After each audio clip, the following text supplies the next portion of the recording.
అలాంటి వాళ్ళ నుంచి మేము కూడా కంప్లైంట్ తీసుకున్నాం.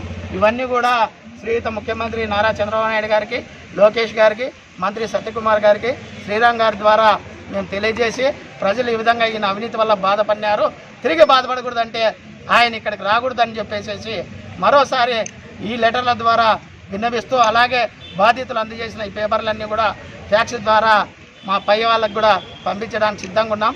ఆయన తెలుసుకొని ఇక్కడ రాకుండా పోతే మంచిది. లేని పక్షంలో ఆయన చేసిన అవినీతి కార్యక్రమాలకి ఏసీబీ వాళ్ళ దృష్టికి తీసుకుపోయి దాని మీద విచారణ అడిగేదానికి కూడా మేము సిద్ధంగా ఉన్నామని తెలియజేసుకుంటున్నాం. ఇప్పుడు మంత్రి గారు ఆదేశించడానికి తెలుగుదేశం పార్టీ పనులు చాలా మందికి డౌట్ ఉంది. తెలుగుదేశం పార్టీ పరిపాలన ఎలా వచ్చినాడని ఆయన ఒకే ఒక కారణం చెప్తున్నాడు. కేతిరెడ్డి నా మీద కక్ష కట్టి బదిలీ చేయించాడు. కేతిరెడ్డికి నేను ఎంత సహకరించినా, ఎన్ని డబ్బులు కూడబెట్టినా ఆయన నన్ను ఇక్కడి నుంచి పంపించాడు. కాబట్టి నేను ఒక రోజైనా ఇక్కడ పని చేయాలని చెప్పి నిబమంతా కేతిరెడ్డి మీదకి నెట్టేసి అప్పటి చైర్మన్ ఉడుమల రాము, కేతిరెడ్డి కంబైన్గా చేసి నా మీద కుట్రపూరితంగా ఇక్కడి నుంచి బదిలీ చేసినారు. కాబట్టి వాళ్ళ పైనుండి అధికారాన్ని విన్నవించుకొని నేను బాధితుడు, వైఎస్ఆర్సీపీ పార్టీ కేతిరెడ్డి ఎమ్మెల్యే బాధితుడిగా అక్కడ పేర్కొంటూ ఆయన ఏదో విధంగా ఆర్డర్ తెచ్చుకోవడం జరిగింది.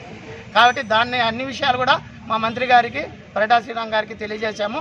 వాళ్ళు కూడా ఈ విషయాలన్నీ కూడా మున్సిపల్ శాఖ మంత్రి దృష్టికి తీసుకెళ్లారు. దానిలో భాగంగానే ఆయన్ని మేము అడ్డుకుంటున్నాం తప్ప ఆయన అవినీతిని అంగీకరించే ప్రసక్తే లేదు.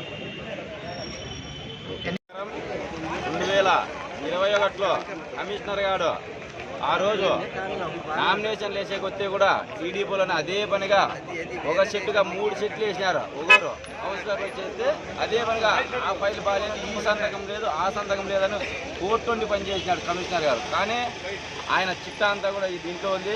నారా లోకేష్ బాబు గారు ఇస్తున్నాము, మన సత్యకుమార్ అన్నకు కూడా చెప్తున్నాము, మా నారా చంద్రబాబు కూడా ఇస్తున్నాము. ఈ ఫైల్ ఏమనేది కూడా అతను టోటల్ లాస్ట్ సైడ్ కాలం వేలనే కానీ బినామీల ప్రకంగా డబ్బులు ఇవ్వడం జరిగింది. కానీ ప్రతిదానికి కూడా డబ్బులు అతను చాలా ఫ్రాడ్ చేసినాడు. కానీ పై దృష్టికి తీసుకుపోతాను సభను తెలియజేస్తున్నాను.